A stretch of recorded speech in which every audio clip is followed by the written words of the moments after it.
As we know and as we're about to hear, there are many questions as well, from climate change and food insecurity to intercommunal divisions and inequality. Rahul Gandhi needs very little introduction. He comes from one of India's preeminent political families. He's been a member of Parliament since 2004. He was the president of the Indian National Congress, the main opposition party, from 2017 to 2019. He comes to the UK having recently completed a 4,000-kilometre walk across India to listen to the concerns of voters in the world's biggest democracy. Very glad to have you here today. Thank you. Thank you. Thanks, Bronwyn, and thanks, Mr. Gandhi, for joining us today, and thank you all for arriving so promptly. Just a reminder before we get going that we are in Chatham House, but this event is on the record. It's not being held under the Chatham House rule, and it is being live streamed as well. If you're watching on Zoom and you want to ask a question, please put it in the Q&A box, and I will save plenty of time in the room as well to take your questions later on. But for now, let's just get straight on with the Q&A, Mr. Gandhi, and maybe we can start with your walk across India. I think it was called the Bharat Jodo Yatra, right? Is that the Unite India March? Or yeah. Is that the correct translation? You walked 4,000 kilometers through 14 states, I think 146 days. You only finished in January. So why don't you start by telling us why you did this walk and what you learned? Well, thank you. Thank you for having me here.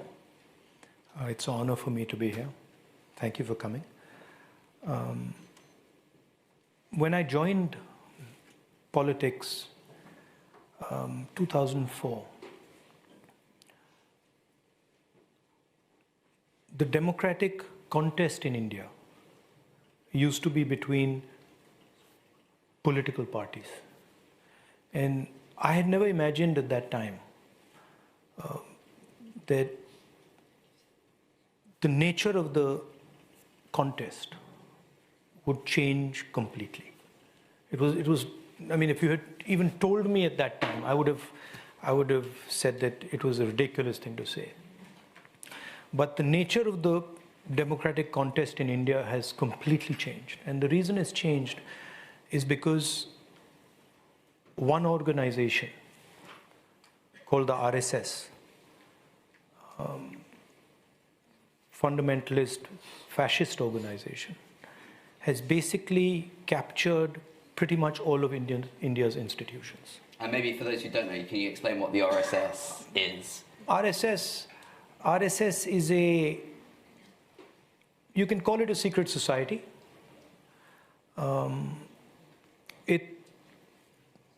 It's built along the lines of the Muslim Brotherhood.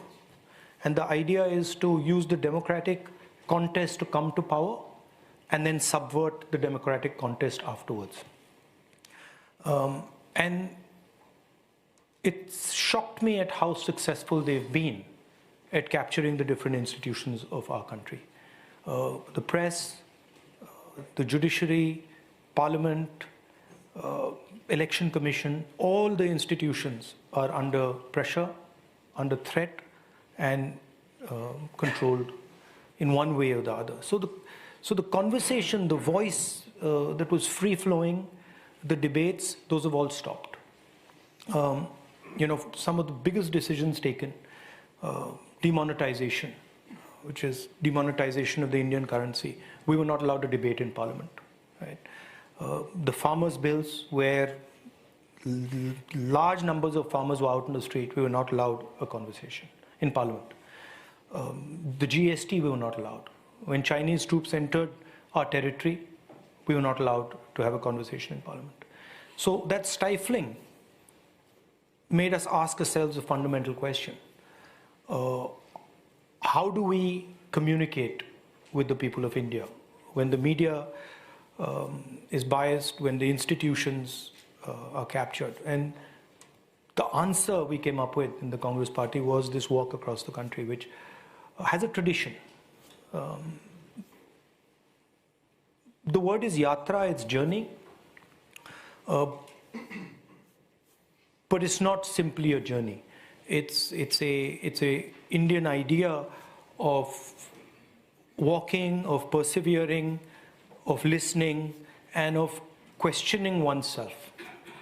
And so we decided to do this. It was 4,000 kilometers, and it was quite an experience. It was a fun experience, painful at times, but we all learned a lot. And it placed on the table a different narrative of India, right?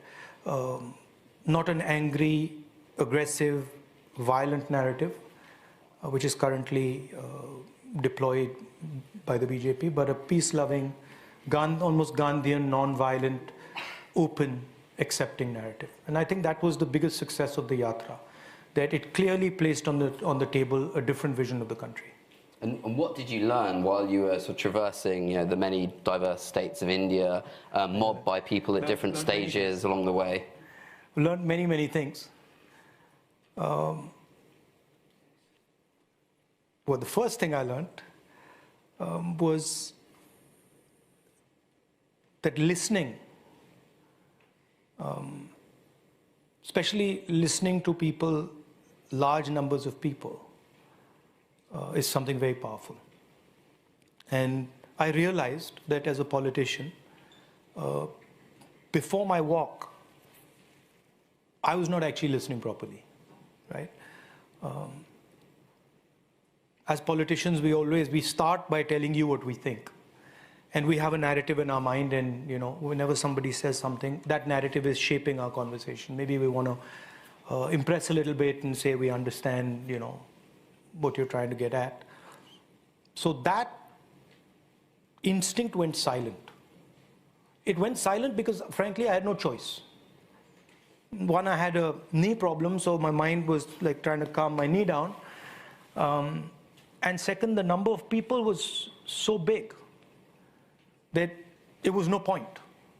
So after some time, I just went silent and I started to listen properly. And it was a very powerful experience for me. Taught me patience. And there was huge pressure. I mean, to give you an idea, 6 people died in the walk. Many people broke their legs, arms, because there's huge pressure of people. There were thousands, at times 50, 100,000 people walking. So it was a physical experience. The other thing I learned is that no amount of exercise makes you lose weight. It's like completely a myth. I mean, at the end of this thing, 4,000 kilometers, I go on the scale and I put on a kilo. I mean, so I'm like, okay, so it's totally diet. It's nothing to do with exercise.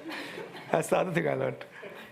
Yeah. And how has the walk been received politically? I mean, obviously, you did it for the reasons you said, but you're also a politician. You're seeking to win public support. There are national elections coming up in India. What's your sense in terms of how it's been received in terms of your own political position and Congress's position in India? It's transformational. It's transformational, certainly for the party, because it gave tremendous energy to our party workers, but it was also transformational for a lot of the people who are coming. And the powerful thing about it was the physical contact and the scale of the physical contact. And it was something, I've been to thousands of meetings, public meetings, conversations like this. It's a completely different thing, because when you're walking, and you're walking with, say, a farmer, or you're walking with a young woman, there's a struggle going on. Particularly if you're walking 25, 30 kilometers a day, there's a struggle going on, and you sort of are jointly going through that thing, right? So it's a completely different conversation that happens. The other thing I did, which I think helped a lot, was right in the beginning, I got the guys I work with and I said, look, what is my responsibility here? What is mine and your responsibility here? We are walking 4,000 kilometers, and that's all fine. But what is it that we will not accept in this walk? And I told them that, look, what I want, and there was a rope there. So I don't know if you saw, did you see the video? You didn't see the video? Yeah, I've seen it. Yeah, so there's a rope there, and there's quite a lot of security around the rope. So I told the guys that, look, whoever comes into this area to talk to us, and there were 125 of us walking, so it wasn't just me. I was in front, but there was 125, and these conversations were going on with everybody. And I said, look, whoever comes in, he doesn't matter who he is, who she is, that person's got to feel at home, right? And the feeling I want us to generate is that when they leave this place, they feel that they've left home. So in my mind, it was not a political exercise. In my mind, it was a personal exercise where I was welcoming people like into this room and giving them a space to feel comfortable and talk, and also making it a personal talk, not a political talk. And we were successful at doing that because there was a lot of pressure, security people pushing and pulling. And so we created this sort of cocoon there where anybody came in, felt comfortable. And then some magic started to happen. Because the moment they started to see this, that there's this connection in the 21st century where, you know, we're not going through the WhatsApp or we're not going through Facebook and all that. And there's this gentleman who's come here and these people who've come here and they're talking to us. Then the nature of the conversation changed completely. And most shocking conversations started to happen. Like the most personal things suddenly people were discussing with a stranger, really, you know. So it became almost like either a friend or a brother, you know. That was the type of conversation. So a lot of stuff came out. And you've talked a lot previously about the attacks on democracy in India, at a time when I guess there's a sense that globally democracy is under pressure. I mean, do you see any linkages there? Do you think there is some sort of global shift against democracy that's affecting or partly driving what's been happening in India? Or do you see the challenges in India as being pretty endogenous to India's particular political environment? They're linked for sure, but each country has its own history, its own philosophy, its own way of thinking about these things. So definitely there are two sort of visions of the planet emerging. I mean, that to me is clear. There's a sort of free, democratic, open space idea, and then there's a sort of more controlled, coercive idea, and that is visible. There are some nuances to it in India, right? First of all, it's not a battle between political parties anymore. It's a battle between two old ideas of India and philosophical ideas of India, which are diametrically opposed, different. And the BJP represents one, and we represent the other. In India also there's the matter of caste, right, which doesn't exist, for example, in England or the United States. It's a very particular aspect of society.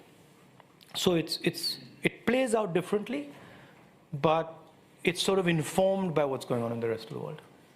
And I mean, obviously, you know, you're a politician. You've pinned a lot of the blame for what's happening on BJP and Narendra Modi's government. But are there bottom-up drivers, do you think, in India as well? It's not that I pin the blame on them. It's that I feel they operationalize it, right? So they are the mechanism through which it's happening. But I said in my Cambridge talk that I think the problem, well, when we walked, we heard basically three things. Well, four things. Unemployment, price rise, inequality, and violence against women. Those are the broad themes that came out. But the real problem is the unemployment problem, right? And that's generating a lot of anger and a lot of fear. And I think the unemployment problem is happening because earlier, if you look at the 50s, 60s, 70s, 80s, there was a concept of production in the democratic environment, right? Countries like Britain, countries like India, America, they produce things, and there was manufacturing, there was production going on. And then for whatever reason, that was parceled out to China, right? And today we live in a world where there is a production model in the coercive environment, but there is no production model in the democratic environment. So the result is that it becomes very difficult for democratic countries to give their youngsters employment. I don't believe that a country like India can employ all its people with services. I just don't believe it. It doesn't work, right? It doesn't have the connectivity, it doesn't have the structure that can deliver you those jobs. So to me, the question is, can a democratic production model be rebuilt, and what does it look like, right? And I think that's at the center of what is creating the problem. And the problem is manifesting in different places differently. In India, it's manifesting along caste lines, along religious lines. I think we might come back to that economic question later if we have time on economic models. But obviously, the BJP would say to you that you're looking for excuses for why Congress hasn't been able to cut through. So you blame the playing field being unfair. And I guess there's certainly a point there that Congress and its coalition partners have struggled to cut through, given what you're saying about the scale of the problems that people are facing. So why do you think that's been, that you've struggled on the national stage to get that cut through? And how do you think you might be able to change that, leading up to the next national elections? First of all, to put it in perspective, right? If you look at the time from independence to now, the Congress party has been in power for majority of the time, right? So it's not that the BJP has been in power. Before the BJP was in power for 10 years, we were in power for 10 years, right? And so it's not, I mean, the BJP likes to believe that they've come to power in India and they're going to be in power eternally. That's not the case, right? But there is a set of changes that are taking place in India. And the Congress party and the UPA in its time were caught by those changes, right? The biggest change is that India is moving from a rural country to an urban country, right? And that changes the nature of the political discourse. That changes the nature of the structure. And we were focusing a lot on the rural space, and we missed the ball in the beginning on the urban space. And that's a fact, right? So those things are there. But to say that now the BJP is in power and the Congress is gone, I mean that's actually a ridiculous idea. And as far as the coercion, the violence that is concerned, it's not the Congress that's saying it. Congress is saying it, but you just got to travel in India and see it. I mean, you can see what's being done to the Dalit community, or you can see what's being done to the tribal community. You can see what's being done to the minorities. It's not that the Congress is saying it and objectively it's not being seen. There are articles all across in the foreign press all the time that there is a serious problem with Indian democracy. Right? It's also the way the BJP responds, right? It's not interested in a conversation. They've decided that they know what's going on. Nobody else in the country understands what's going on. And that's it. And this is visible. I mean, you can ask any opposition party. You can see, for example, how the agencies are used. You can ask any opposition leader about how the agencies are used. My phone had Pegasus on it. That simply was not happening when we were in power. So there are things that are very obvious and are apparent to everybody. And when we go beyond kind of the next election or the election after that and think a bit bigger about India's future, I think you described India really nicely as sort of ongoing negotiation between different states and peoples. And obviously the intercommunal tensions are not a new phenomenon in India, but how does India move beyond that to a kind of a better, more peaceful, smoother kind of negotiation in the next decades? Yeah, so, I mean, one way of looking at India is that it's a country. And another way of looking at it is that it is a negotiation between 1.4 billion people, right? And that negotiation, if you imagine India, in terms of numbers, it's probably 3 times Europe, 3 times the United States. It's probably got as many languages as Europe does. It's certainly got as many histories as Europe does. And that negotiation is a complex negotiation. And that negotiation happens, it doesn't happen out in the streets. It happens through institutions. It happens through the parliament, it happens through assemblies, it happens through the courts, it happens through the election commission, right? And my worry is that the architecture of that negotiation is being attacked and broken, right? And you can see sort of the symptoms, right? The prime minister one day turns around and demonetizes the entire currency, right? The Reserve Bank doesn't know about it. And everything has been bypassed on something as fundamental as the currency of the country. That's an example. And it's the same way the GST was worked out, right?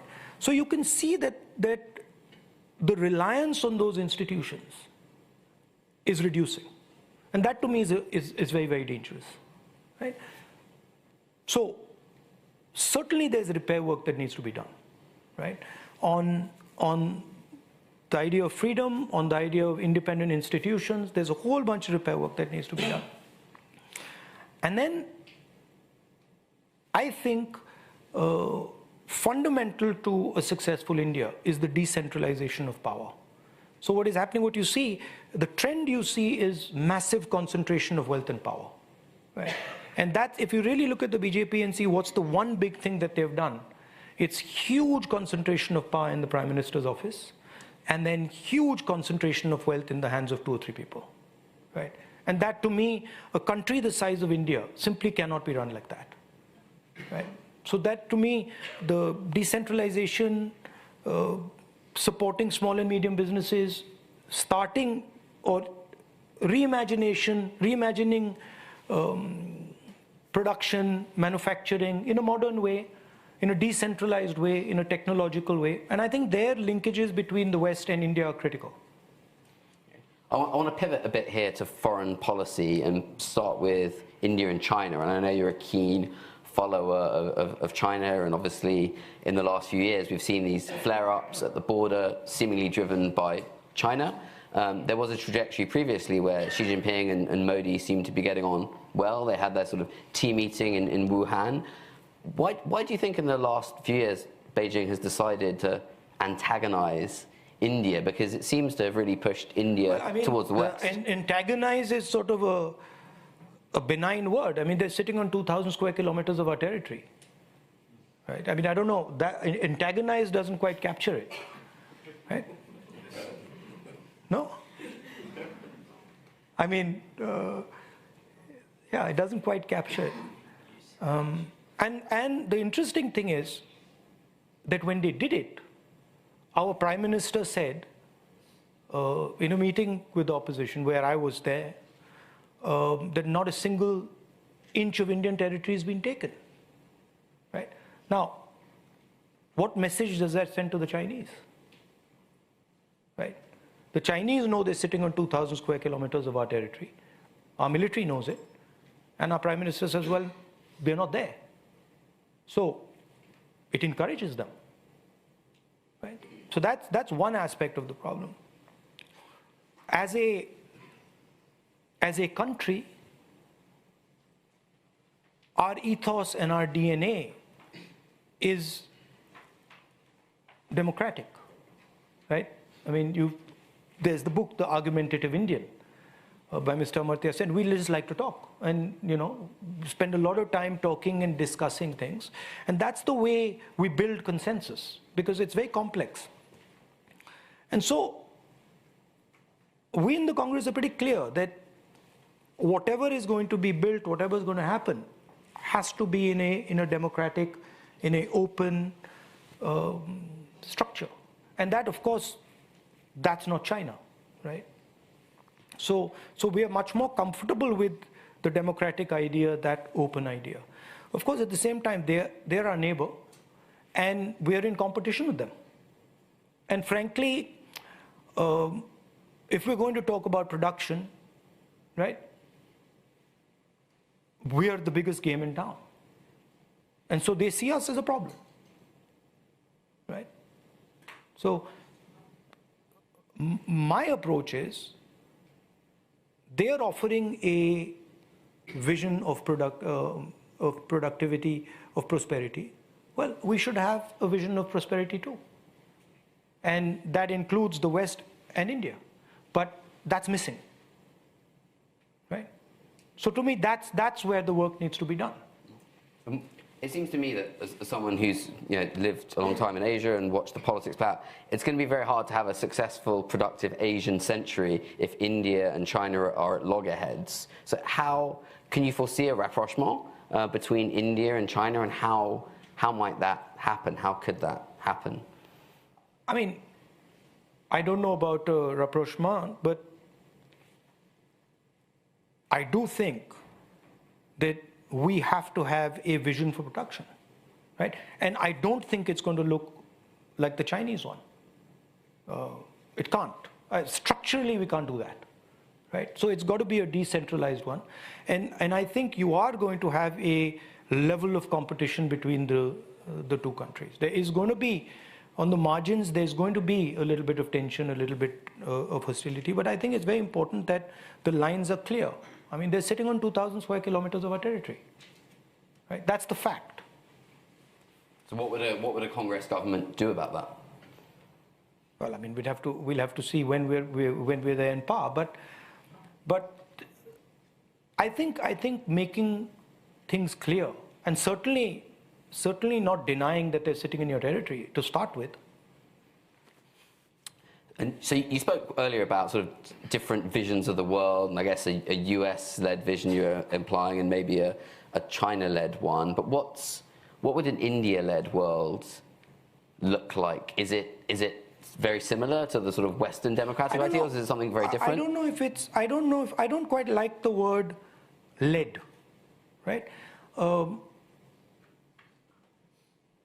I think it's a joint effort, right?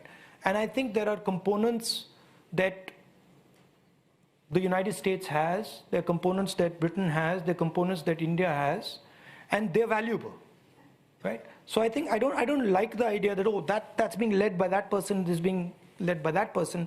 I like the idea of a bridge. So how can we imagine a bridge of prosperity between these systems and these ideas, where we have a role to play, we bring a lot to the table, you bring a lot to the table, right? And let's have a conversation about what those things are and how we can put it into practice, right? Yeah, I think the world is, in the 21st century, is connected enough where, the word led is problematic. So is it then that you're envisaging some more sort of more multipolar order where? No, of course, the United States is more powerful, right? So one cannot deny that the United States is powerful, but everybody is required. You can't in the 21st century say, we're going to exclude you. That's not a possibility. So now, what would the Indian elements of that bridge look like? A successful, in my view, it would invoke the ideas of Mahatma Gandhi. It would be non-violent. It would be sensitive. It would stand for some of those values, which India is very good at doing. It would respect other cultures. It would not be aggressive. It would try to listen to other perspectives. We're good at doing that. I mean, we have, in our philosophical structure, we have these ideas. We have this idea called shunyata, right? Zero, non-existence. So that can absorb everything. So those are the type of ideas that I would say that India brings to the table. And I want to ask about Ukraine, because it's obviously a massive issue in Europe. I think by and large Congress has supported, if I'm right in this, the Modi government's position of neutrality at the UN when it comes to the war in Ukraine. I mean, how do you think that stands with India's position as a democracy and wanting to provide democratic leadership and upholding, the ideals of freedom and sovereignty? I mean, I would agree with the foreign policy on that issue, and there's also an element of national interest. There are interests. We have to look after our interests. So they're there. But I'm against any type of war. I'm against any type of violence, and the sooner it ends, the better it is. And as far as the 21st century is concerned, a war like Ukraine, with the potential for unlimited escalation, is just downright dangerous. And we should be very careful that it's playing out in Europe. And everybody should try and do their bit to stop it.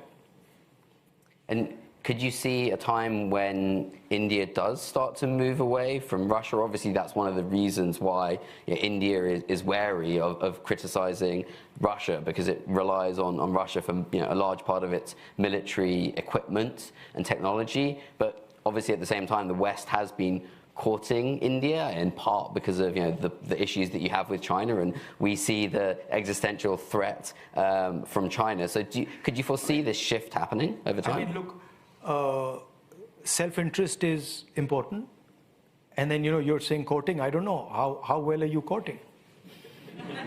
It depends. That's up to you. How well you court India. Yeah. So. And could you ever envision India that does move away from multi-alignment or non-alignment to kind of hard alliances?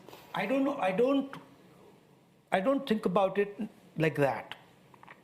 I think, what is it that we're trying to achieve? Right? Start from there. What is our problem? Our problem is we've got a huge population, and we need to give them jobs. We need to give them livelihood. We need to give them an imagination. And that's our primary job. Now, we will do whatever it takes to make that happen. And the best route to make it happen is what we'll be doing. We're not going to do anything that will damage the aspirations of our own people. We're not going to do something that is going to, damage their employment prospects. So every country looks at itself, looks at the problems it's trying to solve, and then works from there, right?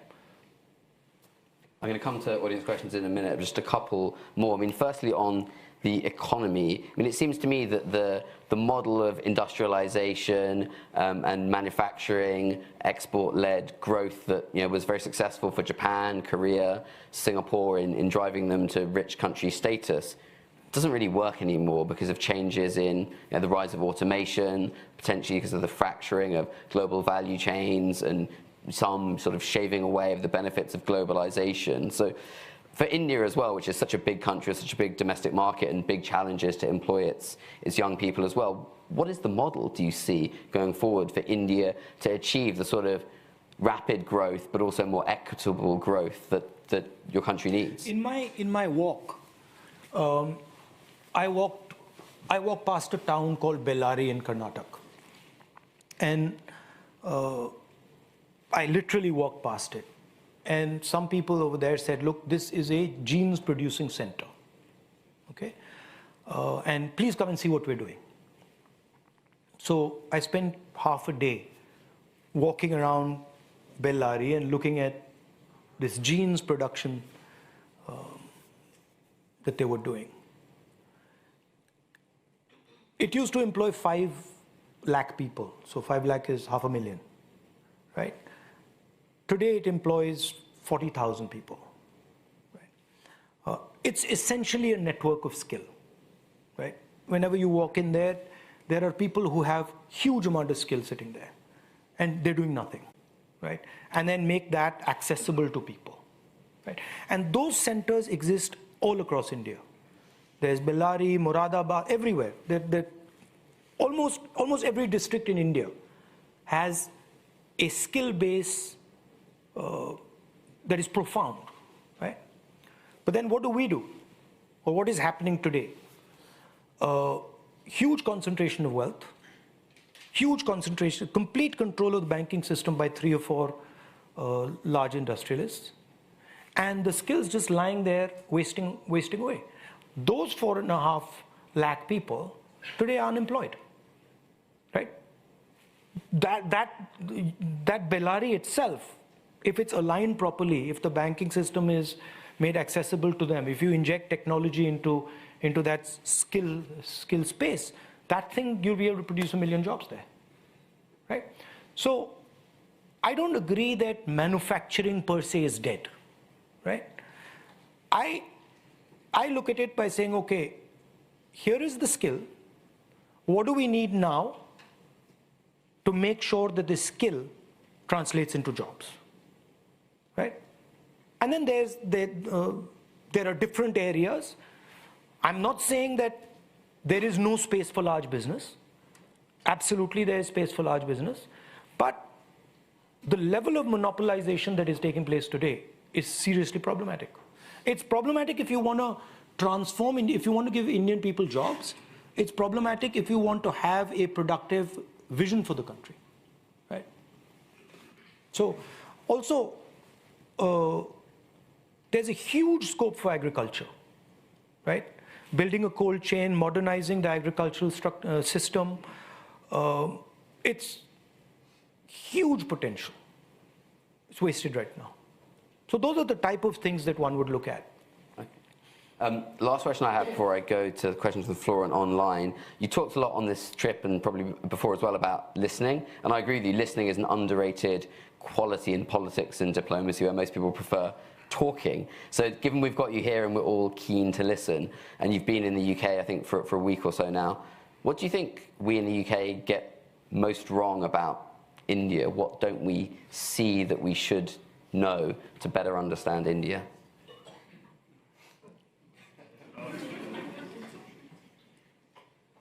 Now, I'm going to give away the secret.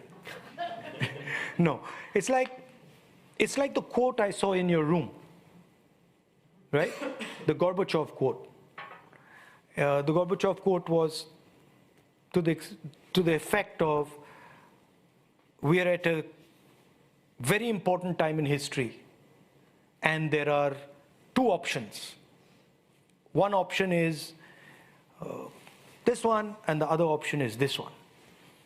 That's just not how the Indian mind sees the world, right? The Indian mind just does not see the world in a binary way.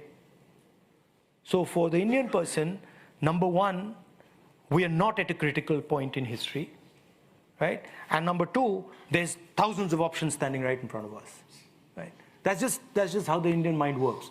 And it translates, if you just go to Delhi, and you look at the street, and you look at the lanes, you'll see Indian drivers making their way through this thing, right? They'll go this way, they'll go that way. Now, that looks like chaos, right? But in the 21st century, that chaos is very powerful. But that chaos has to be managed effectively. Thanks. That's a very good answer.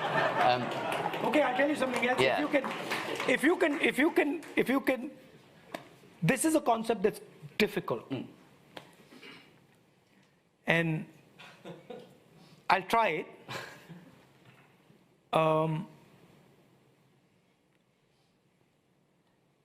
Broadly, there are 2 philosophies in India.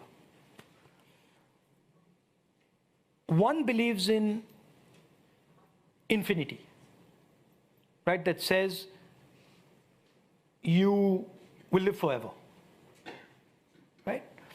And the other that says you don't exist. Concept of shunyata or anatta in Buddhism, right? And India operates between these two, right?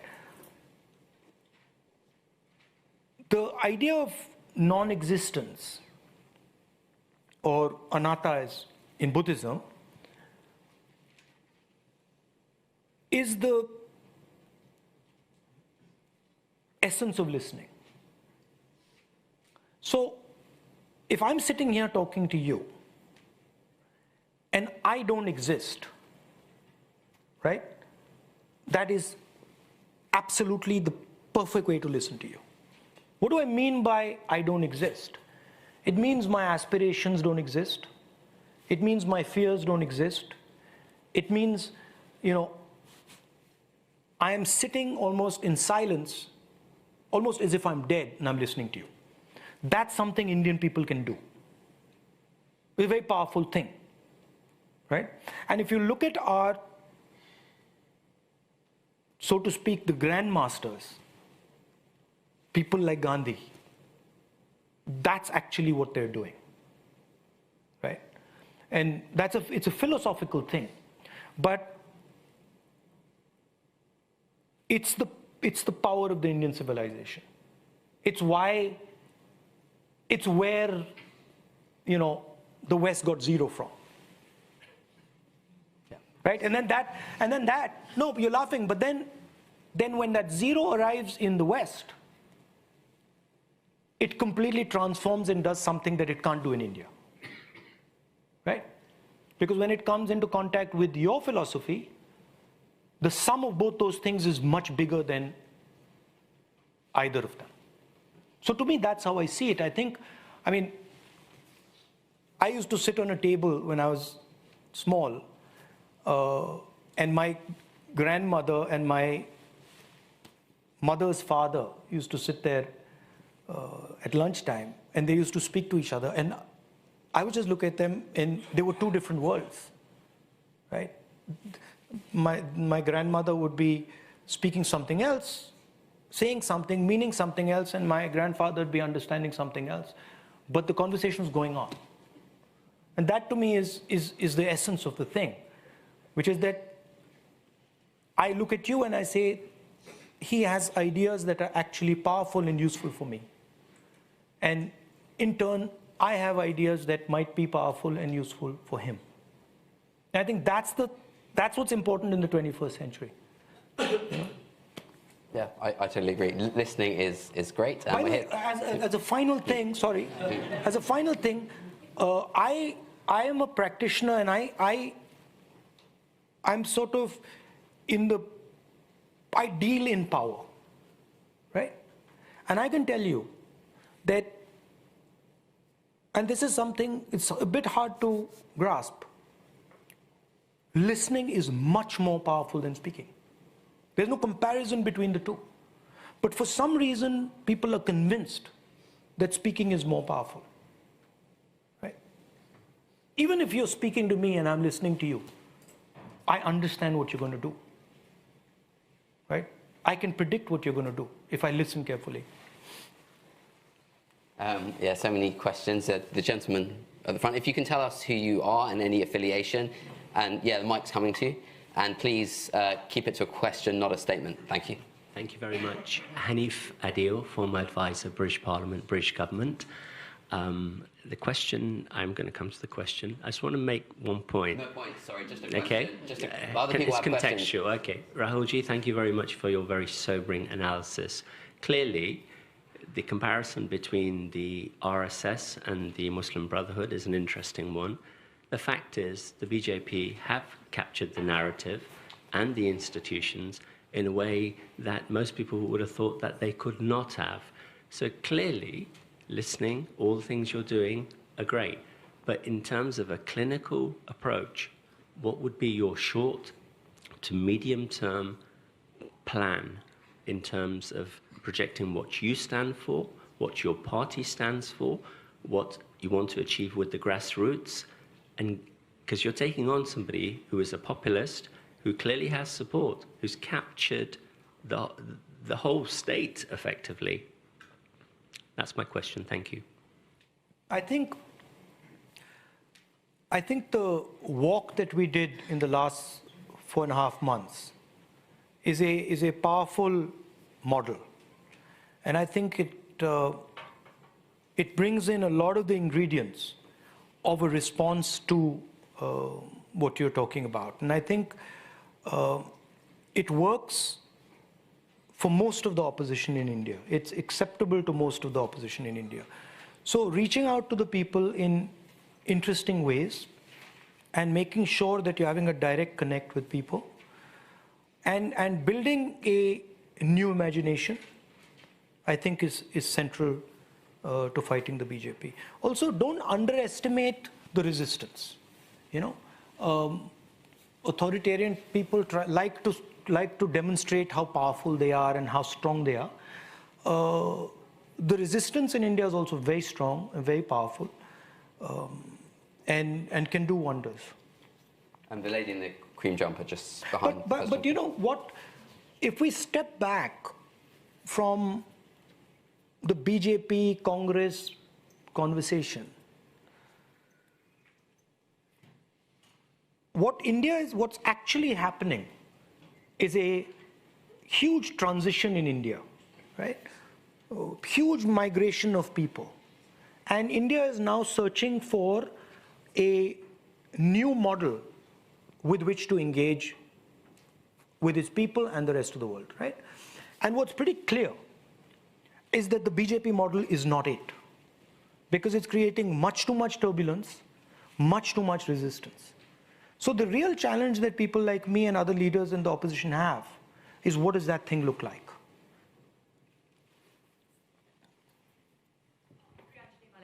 Mr. Gandhi, thank you for your candor and your plain speaking. You've spoken about democracy in trouble. You spoke about it just now, you spoke about it yesterday, and you expressed some surprise at the fact that Western European countries don't seem to have noticed that large chunks of democracy were falling away. So here's my question, two-parter. One, what are you, the Congress Party, but you also the opposition, planning to do about this? And part two, what would you like London, Paris, Berlin, all the other capitals, the governments and the people to do about this? No, look, first of all, it's our problem, right? It's an internal problem, it's an Indian problem, and the solution is going to come from inside, it's not going to come from outside. However, the scale of Indian democracy means that democracy in India is a global public good, right? It impacts way further than our boundaries. If Indian democracy collapses, in my view, democracy on the planet suffers a very serious, possibly fatal blow. So it's important for you too.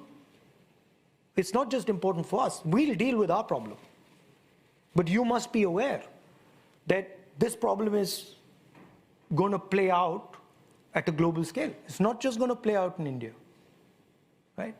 And what you do about it is, of course, up to you. But you must be aware that in what is happening in India, the idea of a democratic model is being attacked and threatened. I'm going to ask an online question, quite a pointed one, from Saeed Badrul Ahsan, who says, would Mr. Gandhi agree that dynastic politics has by and large impeded the growth of democracy in South Asia, in India, Pakistan and Bangladesh? I mean, I think impeded the growth of politics. Of democracy in South Asia. No, I think the structures that are playing out and are impeding democracy are much more structural and way beyond dynastic politics. I mean. Okay, gentleman at the front here. Thank you. Hi, Rahul. I had a question around And China. tell us who you are, sorry. Sorry, my name is Bharat. I'm from Rio Tinto. And Bharat. Bharat, yes. The question I had was around China. I think you're on record saying that this government doesn't quite understand the nature of the risk that China poses. And I'm just curious to understand what, in your estimation, is exactly the nature of that risk. And fundamentally, what are these guys not getting? Thank you. If you look at what has happened in Ukraine, right? The basic principle of Ukraine, the basic principle that has been applied in Ukraine is that the Russians have told the Ukrainians that we do not accept the relationship you have with Europe and America. And if you do not change this relationship, we will change your territory. We will challenge your territorial integrity, right? In my view, that is what is happening on the borders of my country. What China is threatening, China does not want us to have a relationship with the United States. And it is threatening us by saying, if you continue to have this relationship with the United States, we will take action. And that's why they've got troops in Ladakh, and that's why they've got troops in Arunachal Pradesh. So in my view, the basic idea behind the troops in Arunachal and Ladakh is similar to what is happening in Ukraine. I mentioned this to the foreign minister. He completely disagrees with me, and he thinks this is a ludicrous idea. It's fine.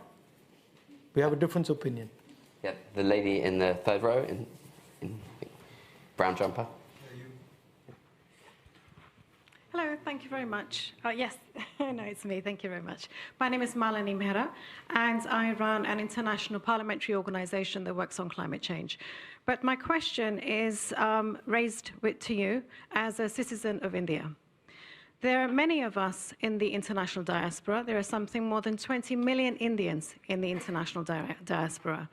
You spoke about the need for India to address these issues by itself, not within its own borders, because you have the international diaspora. And many people like myself no longer... Sorry, which issues? The environmental issues? No, the issues facing India, the democratic despair that the country is in. So here is my question.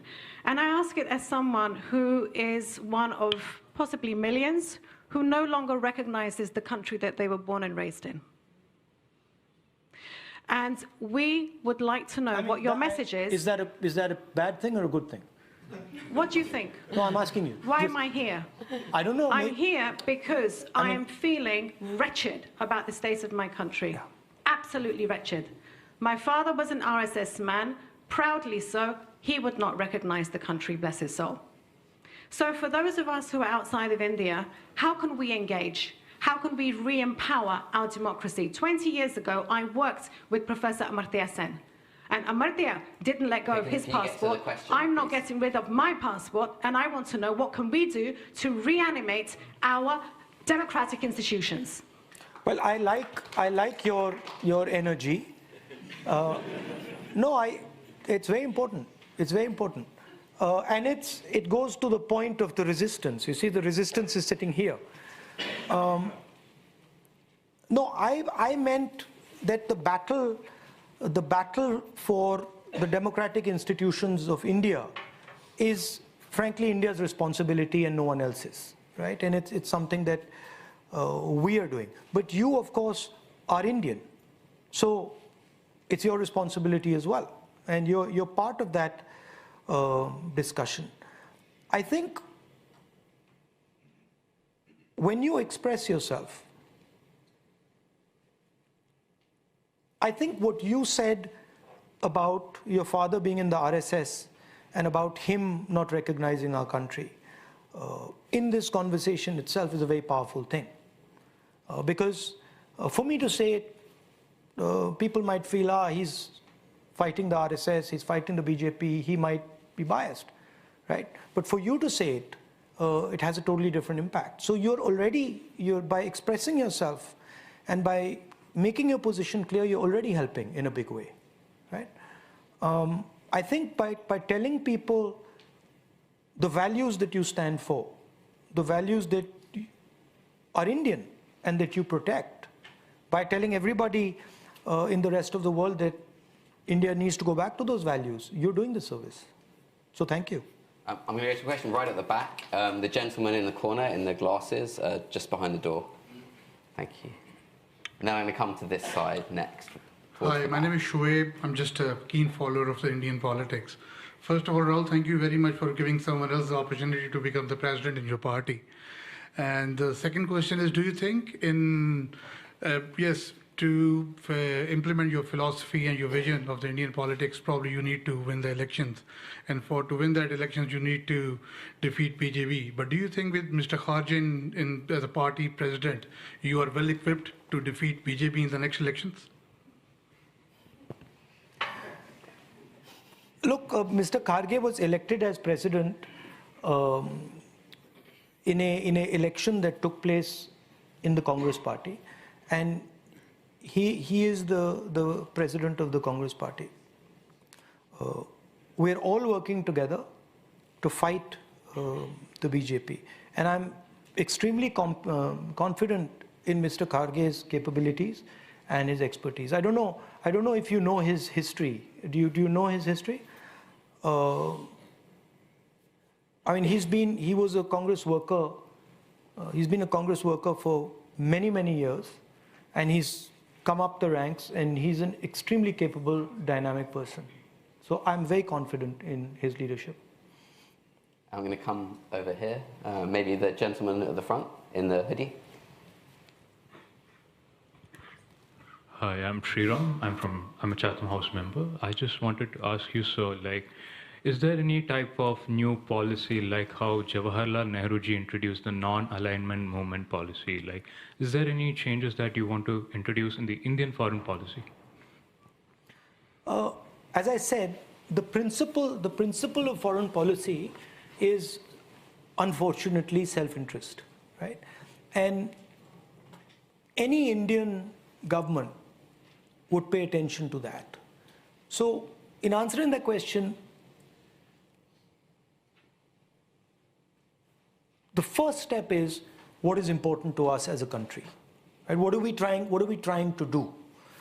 And what we're trying to do is, we were a rural country and we are making a transition into an urban country. And this transition has a huge amount of energy, right? Potential for violence, but also potential for prosperity, potential for transformation. And we're trying to manage this energy as it's moving, right? If you look at our policies, or the UPA policies, they were all about trying to manage this transition from a rural to an urban connected country, right? So our foreign policy will follow that idea, right? Our foreign policy will reflect that, right? What would we like to do? We would like to build a society that's productive, a society that allows our people to have an imagination, to live happily, to be educated, to have a certain amount of health care. Those are things that's what our imagination is. And our foreign policy will align with that. I've got a question online about climate change from Arita Segal, who says, what is your vision on decarbonizing India when China controls so much of the supply chain, I guess, for renewable energy? See, I mean, on the climate change issue, interesting thing I noticed in the walk was that pretty much everywhere we went, they were speaking about climate change, but they were speaking about it locally. So they were saying, look, it's terribly polluted, the water's very bad, it's got fluoride in it. But they were not making the connection between their local problem and the global problem, right? So I was thinking that it's important in India that we start to push that idea that this local problem is connected to the global problem. So that's one aspect of the yatra that came out. On, what is the vision for carbon? These things are not things that one person visualizes and suddenly says, this is my vision for carbon. I mean, that would be insanity, right? The way to do it is you have a conversation with people, you have a conversation with stakeholders, and you say, okay, so what is the best way forward? And that's an evolving conversation. A lot of people they think that leadership is about, sitting there and just coming up with these ideas, and it doesn't work like that. It's about talking to people, understanding, what the best, most optimal outcome is, and then heading slowly in that direction. Yeah. Gentleman here in glasses, at the third row, in the middle block. Thank you. My name is Ed Harun, and I'm just a member here. But I wanted to ask you I know there were a lot of conversations about the narrative being taken over by BJP and RSS views, and we spoke about the challenges China brings about. But I wanted to ask you, would your views or Congress views differ from BJP's on Pakistan, and if there's any difference? I mean, my personal view is that it's important that we have good relations with everybody around us, right? But that also depends on the actions of the Pakistanis. Now, if the Pakistanis are promoting terrorism in India, that becomes very difficult to do, right? And that does happen. We've got time for one more question. I think the lady here in the fourth row in this block here. Last question. Hi, my name is Varsha Varghese. I recently graduated from SOAS University of London, and I come from Kerala. So my question is, during the Bharat Jodo Yatra, you mentioned you listen to many people. And as much as I value the importance of listening, when people come to you, they look as someone who has a possibility of changing their lives or improving their lives. So as someone who has a possibility of becoming the future Prime Minister of India, what do you think? What actionable plans would you undertake? I mean, that's a very wide canvas you've given me. I mean, in what space? This is something I could possibly improve, or this is something that I should do if there is an incident that has touched you or anything. In the yatra? Yeah.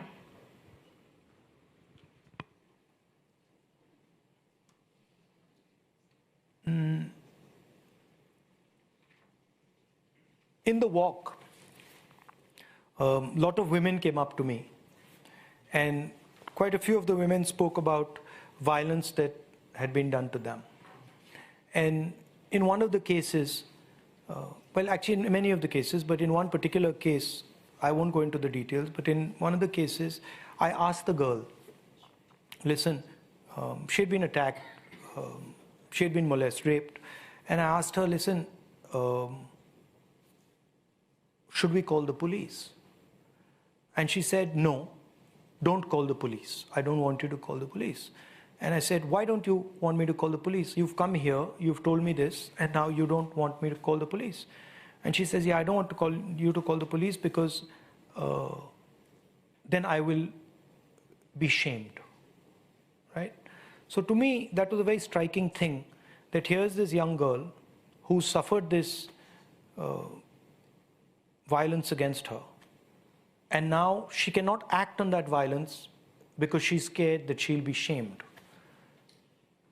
So I was thinking to myself, this poor girl is now going to live the rest of her life never telling anybody this. And it's going to multiply the pain of what happened to her. So that is something I think I would like to change, that the violence, the level of violence against women reduces, and particularly this idea that of shame, which is completely a ridiculous idea, is changed.